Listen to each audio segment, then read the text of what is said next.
We can't mortgage fraud in America, and you surely can't have it for your leaders. I mean, imagine anyone in the cabinet who did this. You guys would be calling for their head. This woman should go away if she's committed the mortgage fraud, and those signatures sure as heck look like hers. Irony is dead. Yeah. Dead. Like, bring the flowers, put it on the grave. I mean, really? Yeah, so really, that's kind of like going after Bolton for mishandling classified documents. Irony is dead. Yes, and this concept of mortgage fraud is what they have done for Letitia James, the Attorney General of New York, Senator Schiff of California.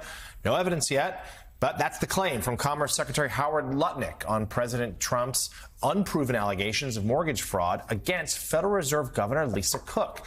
Trump cited those allegations in a letter he shared on social media last night, saying that Cook's position on the Reserve's Board of Governors would be terminated effective immediately. Cook denies those allegations, saying she will not resign, and the president has no legal cause to fire her.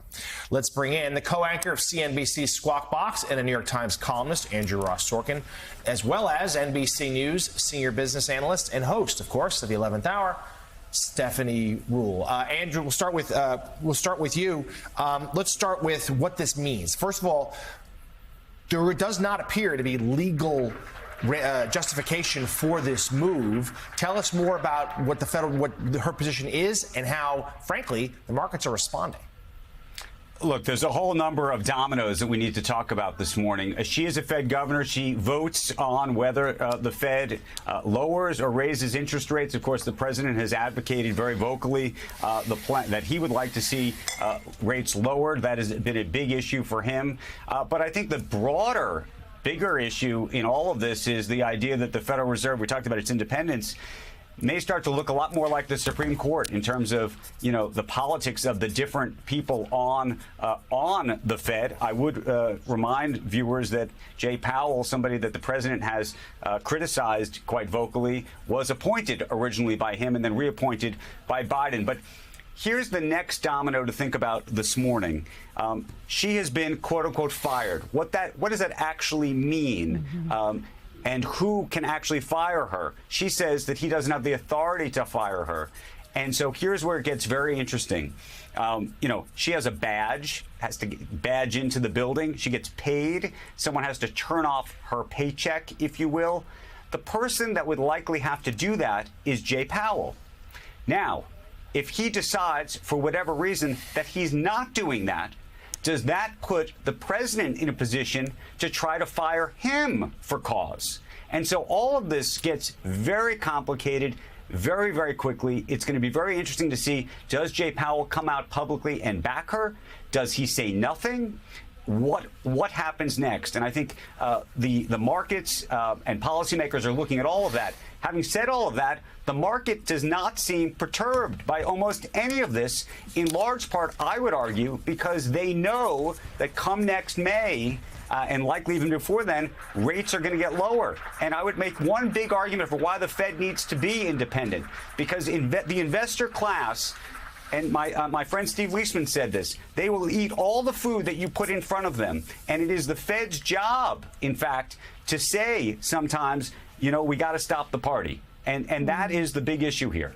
So, Steph, to Andrew's point there, this is a big picture thing. This is not something that happens, and it just screams of instability right now at a time when a lot of people, stock market aside, are nervous about the economy, but also the sort of centralization of power coming from the White House. All right, we're going to touch the stock market in a second, but when you talk about American exceptionalism, one of the key components has been the independence of the Federal Reserve. Right? For the last 112 years, the Fed has been independent. We've talked about this over and over. It's one of the reasons everyone wants to spend their money, invest their money in the United States of America, because we have three separate but equal branches of government and we respect the rule of law. What the president is doing right now is not about Ms. Cook. It's not about Jay Powell. It is about control. Since he took office, everything he's done is about how do I say to Walmart, you raise prices, I'm going to punish you.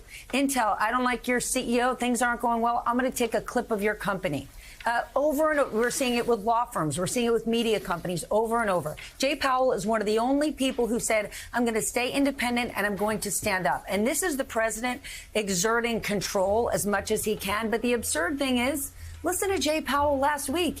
He might actually cut rates next time around. You know, Ms. Cook might be one of the people to say, yes, do that. But the president is sort of obsessed over this idea that he's the man in charge. What I'm thinking about is people who could be replacing Jay Powell, like a Kevin Warsh, a highly respected guy.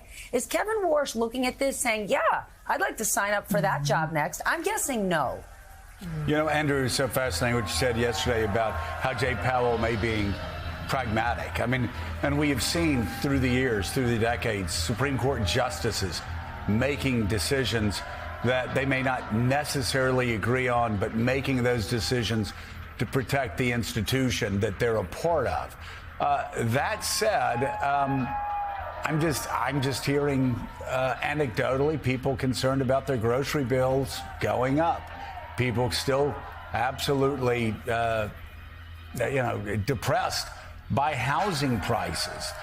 Younger Americans unable to get into housing because prices are going up. And, it's just like the person that Donald Trump appointed, just recently appointed, as I've said to you.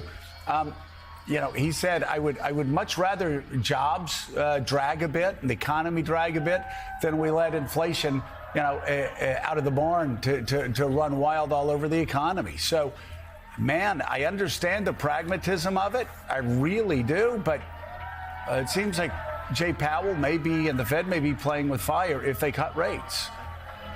Well, I think there's a big question whether they should cut rates. But I think even before we get to whether they cut rates, the next 2 or 3 weeks are going to become this sort of pivotal moment for what does the Fed do in the face of all of this. I don't think it's completely beyond the pale. I mean, it is beyond the pale, but I don't think it's beyond the pale to imagine that he might not even be in this role or might actually be having to go to court to be in this role come September when this decision is being made. I mean, I think that we're going to see even over the next 48 hours, the question does she go to court first? Does he go to court first? Does she try to enter a government building and there are police either trying to block her or arrest her? I mean, I think these are the big questions sort of about by the way, there's a woman who was confirmed by the United States Senate.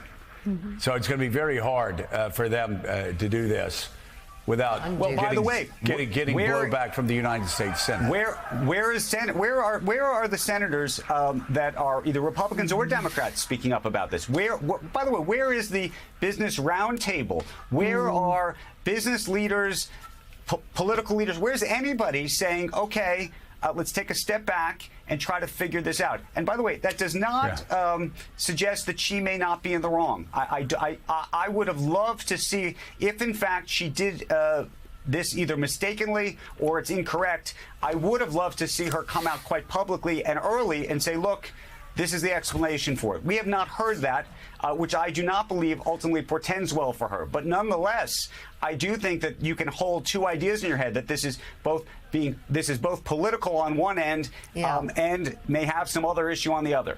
Well, that may be exactly what we're looking at. That may be exactly what we're looking at with Bolton as well. Maybe he crossed the line, but again, it's a selective prosecution that I think a lot of federal judges are going to be deeply concerned about.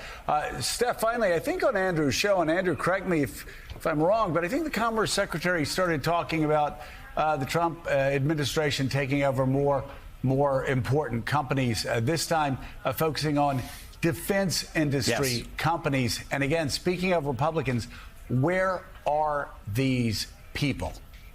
Okay, Joe, that is the million-dollar question. Andrew mentions the Business Roundtable. I double dog dare any of these business leaders who, I'm looking at you, Jeff Bezos, who was happy to stand up and say, you didn't like how Joe Biden was handling inflation. What do you think, you free markets capitalists, you pro-growth business leaders? What do you think about the president saying to Intel, I'm going to bring the CEO in, who I publicly said should step down. And let's be clear, the company has its problems, right? We do need to manufacture chips in this country. Their stock is down 50 to 60%. However, does that mean that the United States government should be taking a clip of their company and now looking at defense companies? This isn't how capitalism works. And I turn to all my friends on Wall Street who are losing their minds over Mamdani and the fact that he could be the next New York City mayor, and suggesting that they have some grocery stores that are city run. And I'm not defending that we should or we shouldn't, but those people are setting their hair on fire over government run grocery stores,